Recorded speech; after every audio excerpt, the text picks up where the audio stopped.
Hər vaxtınız xeyir olsun dostlar. Mən sizin informatika müəlliminiz Tayrova Nihal. Bugündən etibarən informatika sahəsi üzrə nəzərdə tutulmuş olan bütün kitablardakı bütün bölmələrin test izahlarına sizlə birlikdə tək-tək baxmış olacağıq.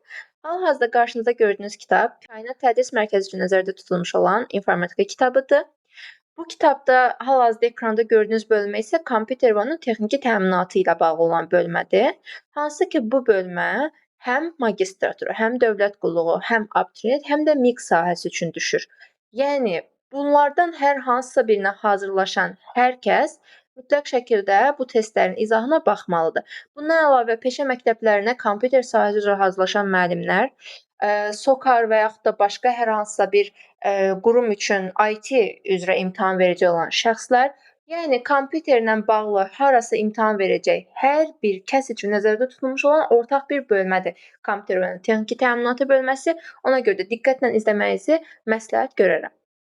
Əlavə olaraq qeyd edim ki, əgər siz də sizə çətin gələn informatikanı asan yolla, maraqlı üsullarla, sadəcə sizə lazım olan hissələrini öyrənmək istəyirsinizsə, o zaman mənim sentyabr ayından başlayan dərslərimə qoşula bilərsiniz. Şərhlər bölməsində əlaqə nömrəsini qeyd edəcəm. Mütləq şəkildə oradan əlaqə saxlayın. Sizin üçün dərs günlərini, saatlarını və ödənişi ətraflı şəkildə izah etmiş olacağam. Qeyd etdiyim kimi, sadəcə sizə lazım olan hissələrə baxacağıq. Ona görə də lazım olmayan hissələri keçirəm. Gəlirəm 4-cü suala. Deyir ki, müasir kompüterlərin arxitekturasını kim təklif etmişdi?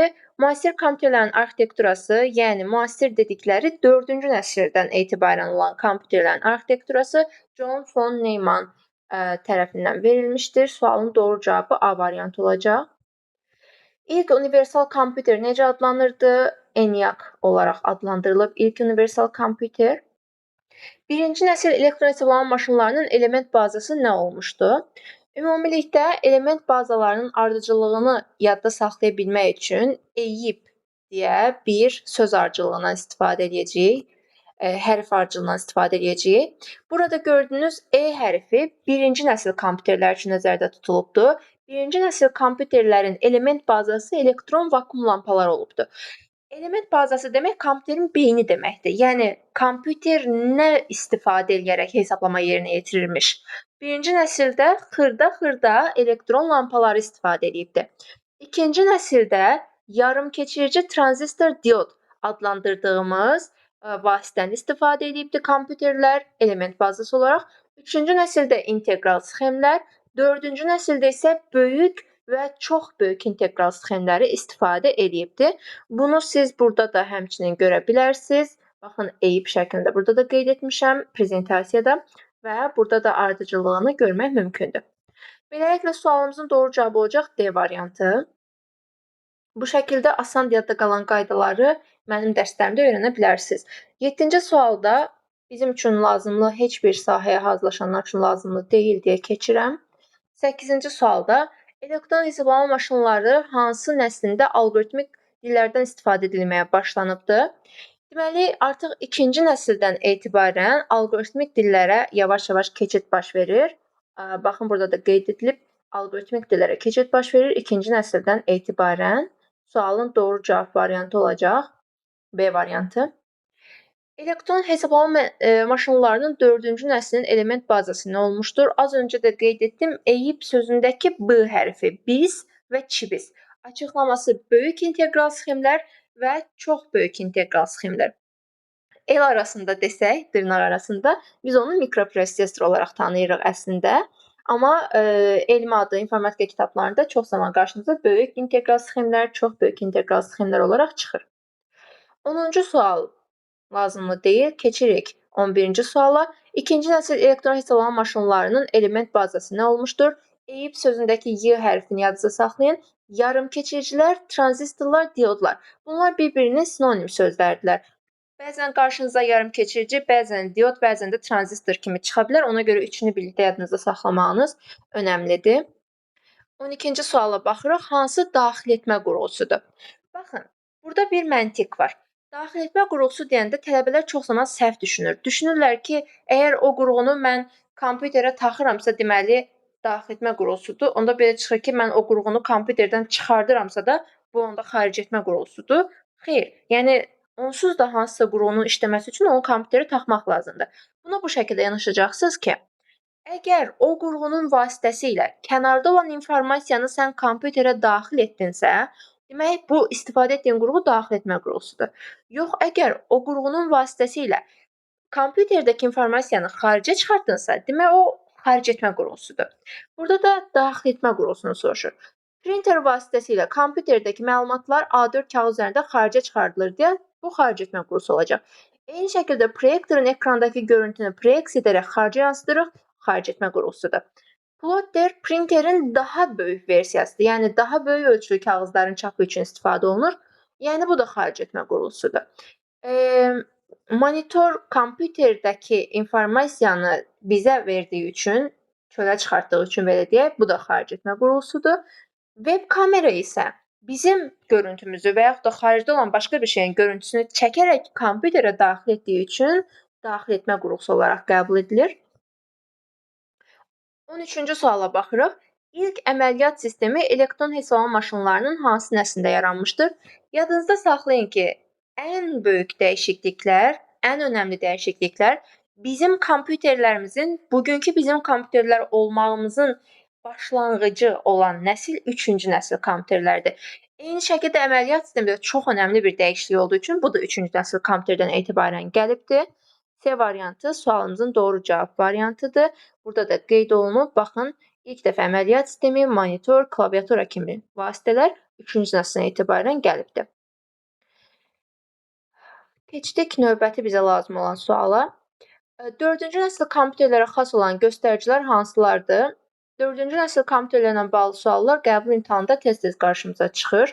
4-cü nəsil kompüterlər bizim hal-hazırda istifadə etdiyimiz kompüterlərdirlər. Bizim demək olar ki, indiki kompüterdəki yaranan hər şey 3-cü nəsildə yaranıbdır. 4-cü nəsil isə onun daha kompaktlaşmış, daha inkişaf etmiş versiyasıdır. Biz 4-cü nəsil kompüterləri, məsələn, ölçülərinə görə mikrokompüterlər adlandırırıq. Bunun səbəbi isə element bazası olaraq mikroprosesor, yəni BIS və çibis dediyimiz şeyin istifadə olunmasıdır. Yəni mikro sözü oradan gəlir. 4-cü nəsil kompüterlər artıq fərdi kompüterlərin, yəni artıq evlərimizə girən kompüterlərin yarandığı nəsildir. 4-cü nəslə qədər kompüterlər ofislər üçün və sair sifarişlə hazırlanan, yəni belə evlərdə istifadə olunan bir şey deyildi. 4-cü nəsildən etibarən yarandığı üçün bu tendensiya, ona görə biz 4-cü nəsil kompüterlər fərdi kompüter deyirik. 4-cü nəsil kompüterlərdə xarici yaddaş qurğusu olaraq, yəni məsələn şəkillərimizi, fayllarımızı və sair saxladığımız şey olaraq artıq maqnit diskləri və ya integral sxemlər istifadə olunmağa başlayırlar. Əməli yaddaş olaraq həmçinin integral sxem istifadə olunmağa başlayır. Bunlar qarşımıza çıxacaqlar. Mən geniş izah verəcəm nədir əməli yaddaş, xarici yaddaş və sair. Buna xas olan göstəricilər deyir. 4-cü nəsil kompüterlərin iş etibarlılığı azdır. Bunu biz ümumiləşdirə bilmərik. Əksinə iş etibarlılığı çoxdur. Ola bilər firmasına görə dəyişər, yəni ucuz, keyfiyyətsiz olar, amma bu bizim əsas ümumi göstərici kimi qəbul etdiyimiz bir şey deyil. Qabarit ölçüləri xeyli kiçikdir. Bəli, kiçikdir 4-cü nəsil kompüterlərdə. Yəni qabarit ölçü dediyimiz şey ölçülərdir, normal bildiyimiz ölçü və bizim bu smartfonlar kimi qurğular da kompüter olaraq, fərdi kompüter olaraq qəbul edildiyi üçün onların da ölçüləri də xeyli kiçikdir, fikir verirsinizsə. Böyük və çox böyük integral sxem texnologiyası yaranıb, bəli, BIS və çibis, yəni mikroprosesor texnologiyasına yaradılıb. Elektron lampalı elementlərdə qurulub, xeyr. 1-ci nəslə aid elektron lampa. İşləmə sürəti kiçikdir, xeyr. İşləmə sürəti 1-ci, 2-ci nəsildə, maksimum 3-cü nəsildə kiçikdir deyə bilərik. 4-cü nəsildə işləmə sürəti kifayət qədər yüksəkdir. 2 və 3 doğru cavab variantımız olacaq. Aşağıdakılardan hansı BIOS-a aid deyil? BIOS Basic Input Output System deməkdir. Yəni giriş-çıxışın baza nəzarət sistemi deməkdir. Mən burada sizə testi izah edəcəm. Başdan ayağa dərsi izah edə bilmək üçün dərs izahını ayrıca yükləyəcəm sizə. A variantına baxaq. Daimi yaddaş qurğusunda yerləşir. Bəli, BIOS daimi yaddaş qurğusunun tərkibində yerləşir. Gəlin BIOS-u da həmçinin burada sizə göstərək.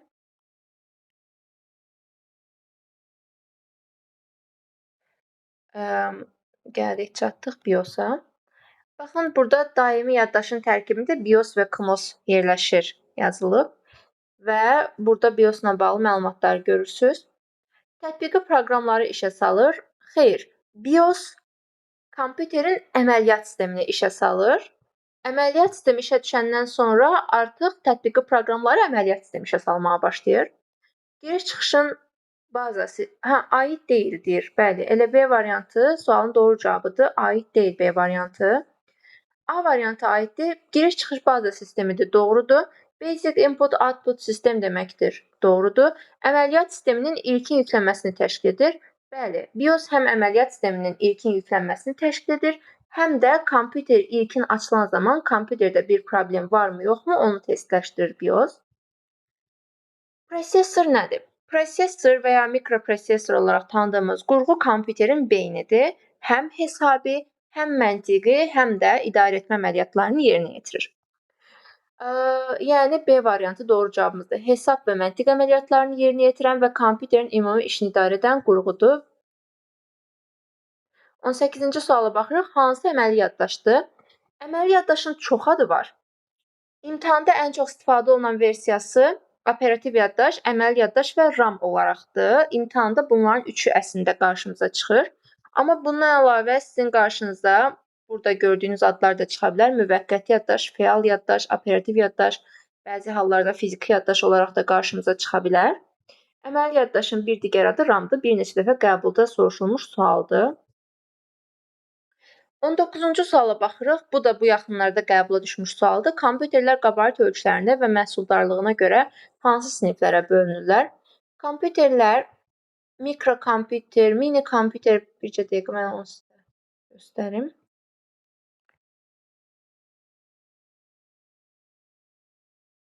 Qabarat ölçülərinə və məhsuldarlığına görə kompüterlər, mikrokompüterlər, mini kompüterlər, orta kompüterlər, böyük kompüterlər və superkompüterlər olmaqla ümumilikdə 5 yerə bölünürlər və bunlar da burada qeyd olunubdur.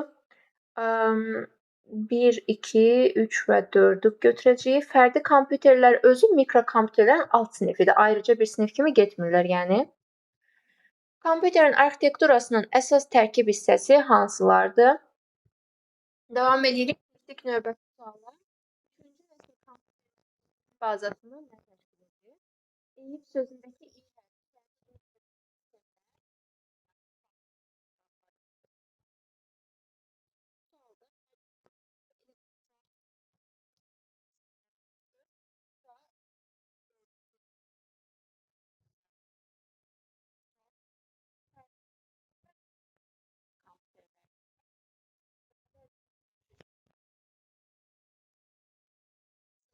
ki, hər bir şey yaranmışdı, amma evlər üçün nəzərdə tutulmamışdı kompüter. Artıq 4-cü nəsildən etibarən evlər üçün nəzərdə tutulmalı, yəni fərdi kompüterlər nəzərdə tutulmalı. Növbəti sualda kompüterlər nəyə görə nəsillərə bölünürlər? Kompüterlər beyninə görə, yəni element bazası. Ümumilikdə 6 nəsil. Amma biz ondan 4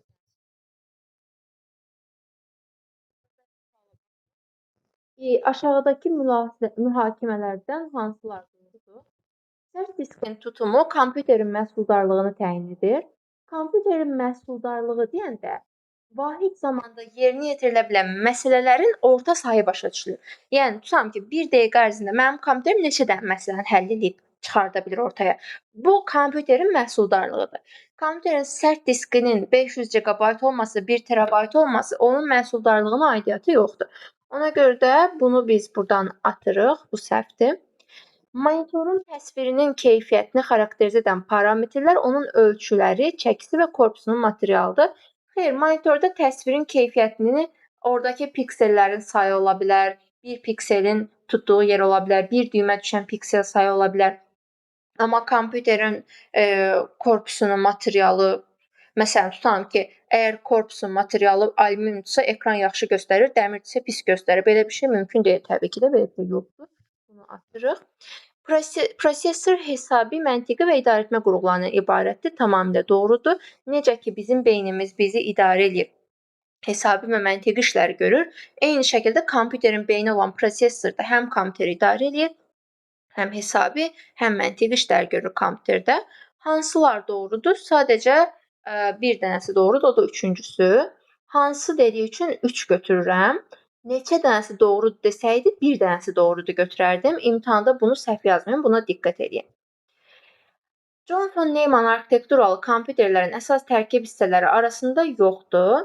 Neumann arxitekturalı kompüterlər bu gördüyünüz hissələrdən ibarətdir. Mərkəzi hissə, periferi hissəsi, mərkəzi hissədə mikroprosesor və daxili yaddaş qurğuları yerləşir.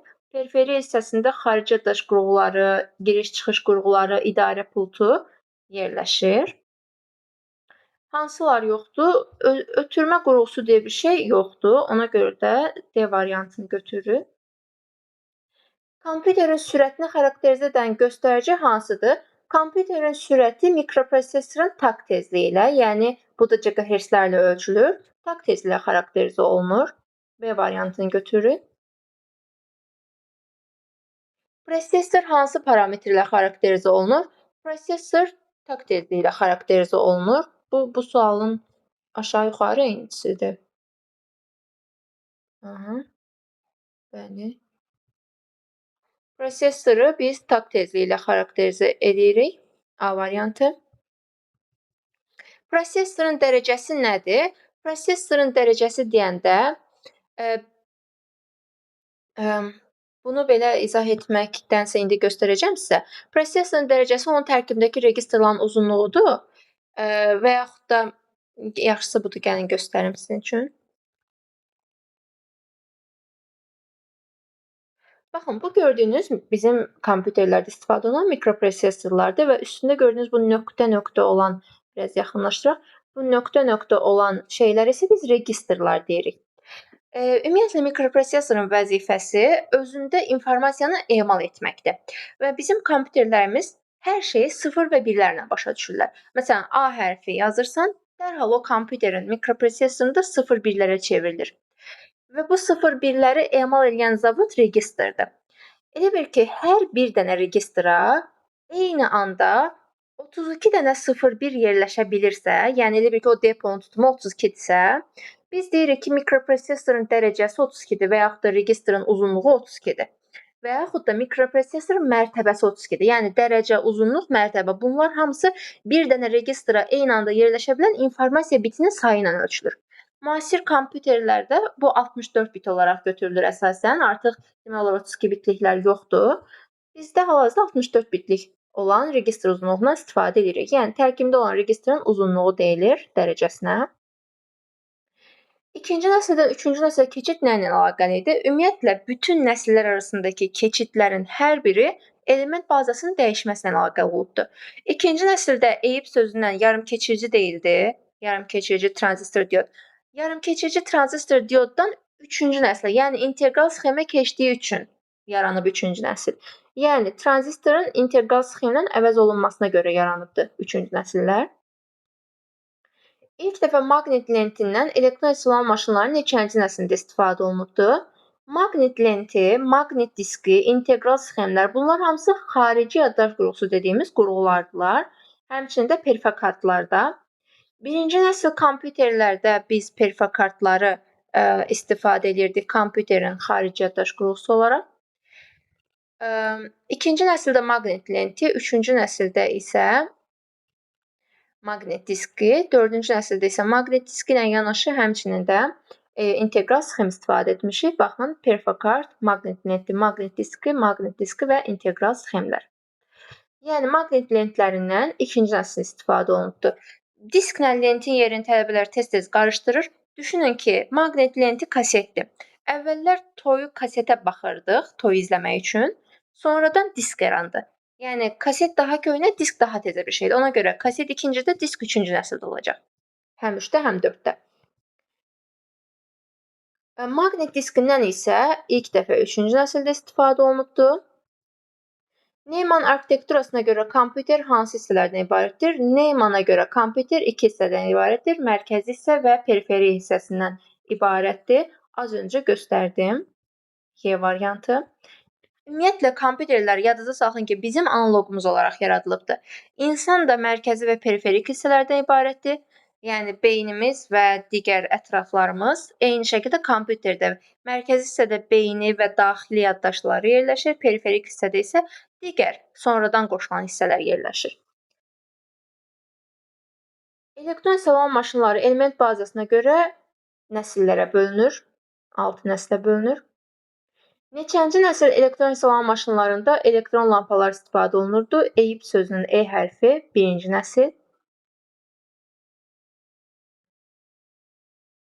Neçənci nəsil elektron hesablama maşınlarında tranzistorlar, yəni yarıkeçirici istifadə olunurdu? EIP sözünün Y hərfi, yəni ikinci nəsil. Hazırda kompüterlər hansı arxitektura əsasında işləyir? Neumann arxitekturası əsasında işləyir. Maqnit diski nədir? Maqnit diski ümumiyyətlə sonunda tərkibində disk sözü olan hər şey xarici yaddaş qurğusuna aiddir. Operativ yaddaş nə üçündür? Operativ yaddaş, yəni RAM olaraq adlandırdığımız qurğu, cari anda kompüterdə işləyən şeyləri yadında saxlayır. Məsəl üçün, mənim kompüterimin ekranında görün nə qədər şey var. Bunların hamısı hal-hazırda kompüterimin xarici yaddaşında saxlanılır. Yalnızca hal-hazırda işləyənlər, aktiv olanlar isə RAM-da saxlanılır. Yəni bir şeyi mən işə salmışamsa, o xarici yaddaşdan götürülüb RAM-a gətirilir, operativ yaddaşa. Hal-hazırda nələr aktivdir? Microsoft Edge aktivdir, PowerPoint aktivdir və Snipping Tool aktivdir. Bunların üçü aktivdirsə, belə çıxır ki, bunların üçü hal-hazırda RAM-dadır, operativ yaddaşdadır. Burada sualımızın doğru cavabı nə olacaq? Və operativ yaddaşda informasiya sadəcə aktiv olduğu müddətcə müvəqqəti olaraq yadda saxlanılır. Həmin o şeyi söndürən kimi yenidən operativ yaddaşdan çıxıb xarici yaddaşa öz yerinə qayıdacaq. İnformasiyanın müvəqqəti saxlanılması üçündür deyə bilərik beləliklə. Başqa cür də demək olardı, aktiv olan informasiyanı saxlamaq üçün, cari anda işləyən informasiyanı saxlamaq üçün də deyə bilərik. Amma çox tez-tez RAM müvəqqəti sözü ilə belə deyək, assosiasiya edilir. Müvəqqəti sözü varsa, orada biz RAM-ı, operativ yaddaşı, əməli yaddaşı axtara bilərik. Xarici yaddaş qurğusu nə üçün istifadə olunur? Xarici yaddaş qurğularının hamısı informasiyanı uzun müddət və həmişəlik yadda saxlamaq üçün nəzərdə tutulurlar. Təbii ki, yəni siz onu silməmisinizsə əgər. İnformasiyanı uzun müddət yadda saxlamaq üçün B variantı. Sistem interfeysi nə üçündür? Sistem interfeysi kompüterin mərkəzi və periferik hissələr arasında əlaqə yaratmaq üçün nəzərdə tutulubdur. Yəni hardadır o? Kompüterin qurğularının qarşılıqlı əlaqəsini və onlar arasında informasiya mübadiləsini təmin etmək üçün nəzərdə tutulubdur sistem interfeysi, D variantı. Və fikir verirsinizsə, Neumann arxitekturalı kompüterlərdə də iki hissəni əlaqələndirmək üçün fikir verirsiniz, sistem interfeysi yazılıbdır. Buradan yadda saxlaya bilərsiniz ki, əlaqə qurmaq üçün istifadə olunur. Kompüterin mərkəzi və periferi hissələrini bir-birinə əlaqələndirən vasitəyə nə deyilir? İndicə dedik, sistem interfeysi deyilir əlaqələndirən vasitəyə. Ümumiyyətlə, interfeys əlaqə. İnterfeys sözü varsa, bunu digər dərslərimizdə də görəcəksiniz. Variantlarda əlaqə sözü varsa, variantlarda interfeys sözünü axtarmaq lazımdır. Kompüterin iş etibarlılığı deyəndə nə başa düşülür? İş etibarlılığı deyəndə kompüterin qarantisi başa düşülür. Yəni nəyi salanda deyirlər, mən sizə 2 il qaranti verirəm. Bu deməkdir ki, 2 il ərzində siz bunu götürüb, məsələn, kompüteri yerə çırpmayacaqsınızsa əgər, normal öz xüsusiyyətlərini saxlayacaq bu kompüter. Yəni müəyyən müddət və müəyyən şərtlər daxilində kompüterin öz xassələrini saxlama qabiliyyəti D variantı. Mikroprosesorun əsas xarakteristikaları hansılardır? Mikroprosesorun əsas xarakteristikaları çox tez-tez qəbula düşən sual tipidir. Onun takt tezliyidir, mərtəbəliliyidir, yəni bir registra eyni anda neçə dənə bit yerləşir, odur. Takt tezliyi də yəni onun nə qədər sürətli olmasıdır. Sadəcə bunların ikisi 2 və 3 hal-hazırda bizdə doğru cavabdır. Bu sualdan yenə qarşınıza çıxarsa digər xüsusiyyətlərinə də baxmış olacağıq. Digərlərinə baxaq görək burada yox. Burada digər şeylərə aid bir xüsusiyyət yoxdur. ROM nədir? ROM-un açılışı read only memory deməkdir. Yalnız oxuna bilən yaddaş qurğusu olaraq tərcümə olunur bizim dilimizdə hərfi mənada. Amma biz bunu ümumiyyətlə daimi yaddaş kimi tərcümə etmişik. Daimi yaddaş bu deməkdir ki, buradakı məlumatlar daimi saxlanılır. Baxın, tələbələrin çox tez-tez qarışdırdığı bir şey var. Elə bilirlər ki, bu ROM-da bizim şəkillərimiz, nə bilim, videolarımız, sənədlərimiz filan saxlanılır. Çünki adı daimi yaddaşdır. Xeyr, bizim istifadəçi olaraq sonradan kompüterə yüklədiyimiz hər şey, əməliyyat sistemi də bura daxildir. Hər bir şey xarici yaddaşda saxlanılır. ROM isə daxili yaddaş qurğusudur. ROM-da kompüter üçün həyati önəm kəsb eləyən, yəni o silinərsə kompüter işləməz, açılmaz dediyimiz məlumatlar və zavod prosesində yazılan məlumatlar saxlanılırlar. Yəni BIOS və KMOS kimi məlumatlar ROM-da saxlanılırlar. Testləşdirmə proqramları kimi məlumatlar saxlanılır və ömürlük saxlanılır. Yəni onu biz istifadəçi kimi girib silə bilmərik. Elə bir şey yoxdur yəni. Ona görə də adı daimi yaddaşdır. Müvəqqəti yaddaş hansıdır? Əslində daxili yaddaş qurğularının bir çoxu müvəqqətidir. ROM, BIOS və KMOS istisna olmaqla yerdə qalan bütün daxili yaddaş qurğuları müvəqqətidirlər. Amma niyəsə müvəqqəti yaddaş deyəndə imtahanda doğru cavab kimi sadəcə biz RAM-ı götürürük, yəni əməli yaddaşı götürürük. Daxili yaddaşa başqa necə ad vermək olar? Sistem yaddaşı və ya əsas yaddaş demək olar. Bu arada sistem yaddaşı deyə ayrı bir şey yoxdur. O, yəni testlərdə qarşınıza çıxarsa, o ayrı bir klassifikasiya deyil. Yəni bəzən daxili yaddaşa o şəkildə də deyə bilirlər sadəcə olaraq. Hansı daxil etmə və ya xaric etmə qurğusu deyil? Yəni nə daxil etmə qurğusu deyil, nə də xaric etmə qurğusu deyil. Az öncə bunların hər birini demişəm. Skanner deməmişik. Skanner, məsələn, əlinizdə bir kağız var, hansı ki bu çöldə olan informasiyadır. Onu skannerin üstünə qoyaraq siz kompüterə onun şəklini daxil edə bilirsiniz. Beləliklə skanner daxil etmə qurğusudur. Prosesor isə nə xaric etmə, nə daxil etmə deyil. Prosesor idarə etmə qurğusu olaraq gedir.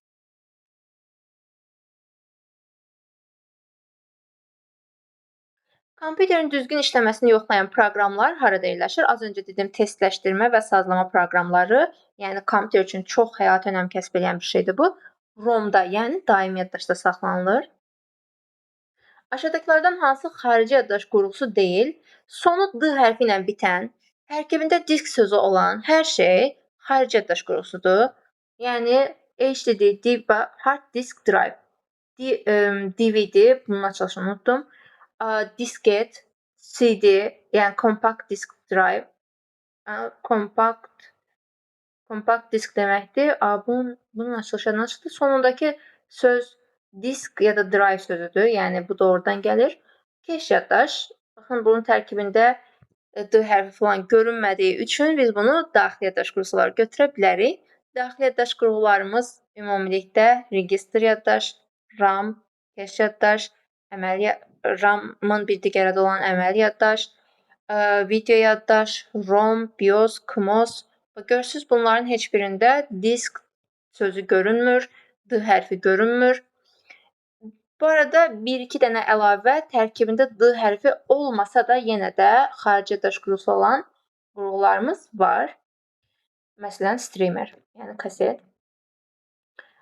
Prosesorun tak tezliyi nədir? Tak tezliyi 1 saniyə ərzində kompüterin yerinə yetirə bildiyi əməliyyatların ümumi sayına deyilir. 1 saniyədə yerinə yetirilən əməliyyatların sayı. Baxın, məsələlərin sayı yox, sadə əməliyyatların sayı. Məsələ sayı sözünü gördünüzsə məhsuldarlıq yazırsınız. Məsələ, məhsuldarlıq, M hərfi yadınızda saxlayın. Sadə əməliyyatların sayı deyəndə onda tak tezliyi götürürsünüz. Fərdi kompüterin daimi yaddaşında kompüterin avadanlıqlarının işini yoxlayan, əməliyyat sisteminin yüklənməsini təmin edən proqramlar toplusuna nə deyilir? BIOS deyilir. Bunu biz ən əvvəldə də gördük. BIOS özü də ROM-un tərkibində yerləşir, unutmayın. İnformasiyanın maqnit lentinə yazılmasını təmin edən qurğunun adı nədir?